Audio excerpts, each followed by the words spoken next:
Hello. So before I get into this next video, I have a favour to ask you. Well, it's a favour to ask some of you. If you are a person who is into dance or ballet, because I am going away at the weekend, which is tomorrow, and I'm going to a ballet academy in California and to give a talk on eating disorder awareness.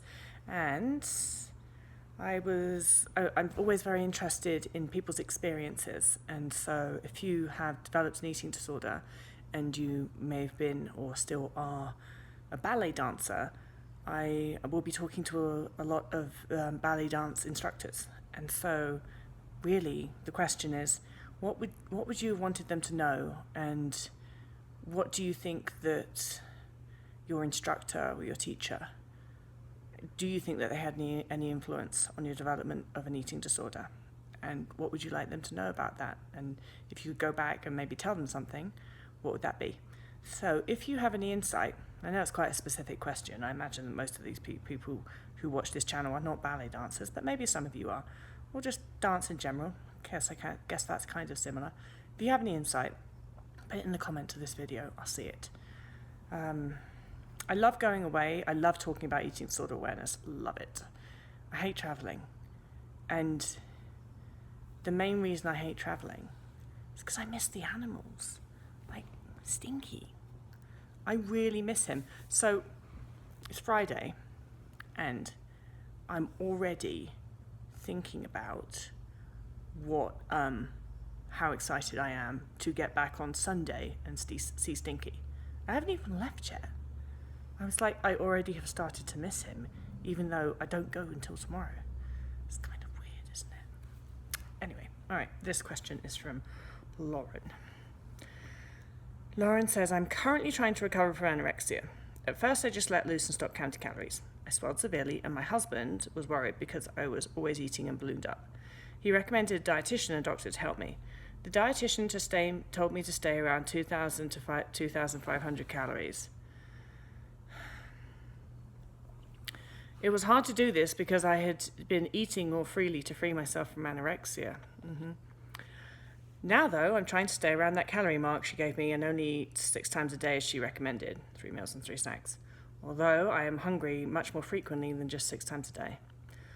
Also, my doctor ran some tests and saw that my kidney levels were too high because of the amount of protein that I was eating. So now I have to make sure I only get 60 grams of protein a day, and this has been so difficult. I don't know what to do regarding this whole situation. Please, can you give me some advice? Well, Lauren, this question is always difficult for me because I don't want to say, don't do what your doctor says, and it would be ridiculous for a person off the internet on YouTube to comment on your situation, and for that comment to be considered more relevant than a doctor who has examined you. But there's a but coming, isn't there? Is this doctor who said that you should only eat 60 grams of protein, is this doctor an eating disorder professional? Is this doctor specialised in restrictive eating disorders and the effects that malnutrition has on the body? Because if this doctor is not specialised in those things, they may be giving you advice that is not specialised towards eating disorder recovery. This is one of the primary reasons I believe that really restrictive eating disorders should require their own specialisation in terms of doctors. Like, we have doctors like Dr. Gaudiani, who is specialised in restrictive eating disorders, but that's really, really rare. And your general GP, your general doctor is just not going to understand that when a person goes through prolonged malnutrition, when they start to eat more food and they start to recover, their blood levels can go all over the shop. And that doesn't necessarily mean that they should start restricting food. And I don't really feel that I can comment because I'm not a medical doctor and I haven't examined you. But what I do know is that there can be big errors made when a doctor or a medical professional advises a person in recovery from malnutrition, in recovery from a restrictive eating disorder, as on what they should eat and what they shouldn't eat. And so my real advice here is, if you're going to seek the advice of a medical doctor, find one that is specialized in restrictive eating disorders, and find one that has a clue about what health at every size is as well. Because it's a minefield out there. And most doctors, their training on eating disorders is something like half a day. And you think their whole, 7-year medical career, whatever it is, training, not career, that they have to do, and they spend half a day on eating disorders.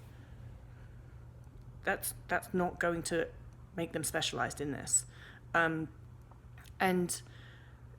as far as the dietitian's advice again goes, I would hope that this dietitian that you saw is not a dietitian who is specialized in restrictive eating disorders, because if they are a dietitian that is specialized in restrictive eating disorders and they advised you to count calories and stay under a certain calorie mark and not listen to your body's physical and mental hunger, and they basically advise you to restrict, well, that's problematic.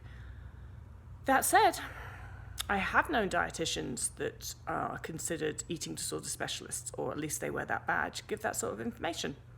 So, as you are discovering, Lauren, there is a lot of work to be done in the field of eating disorders and eating disorder professionals as well. And I'm not afraid to say that, because the reality is that if the eating disorder treatment field was adequate, I would not be making this YouTube video, and I would not have 100 pages of questions on people that people have sent me on their recovery. Or at least I think there would be less questions. The eating disorder treatment field is not adequate, it's not sufficient, and it's really actually quite behind.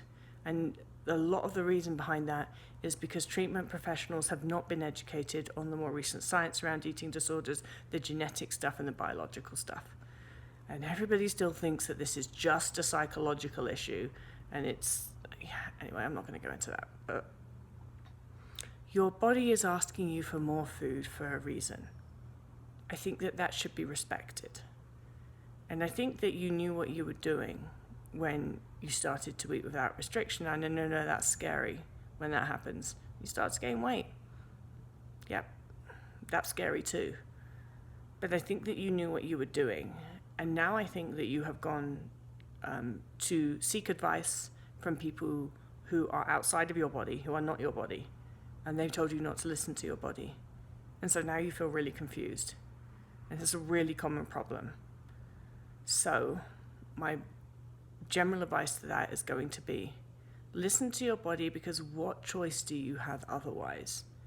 We can dress restriction up, and we can call it other things, and we can call it balanced eating, and we can call it 3 meals and 3 snacks. But if it is less than what your body is asking you for, I don't care what we name it as, it's still restriction. And I do not believe that you can recover from a restrictive eating disorder by restricting. I hope that helps, and I'm really sorry that you have had to go through all this confusing and conflicting advice. I know that there are a lot of people in a similar situation as you are, and like I said, that's because a lot more work is needed in the field of eating disorders, not just things like educating doctors, educating dietitians as to what recovery from a restrictive eating disorder should look like, and health at every size as well. I hope that helps, Lauren. Good luck.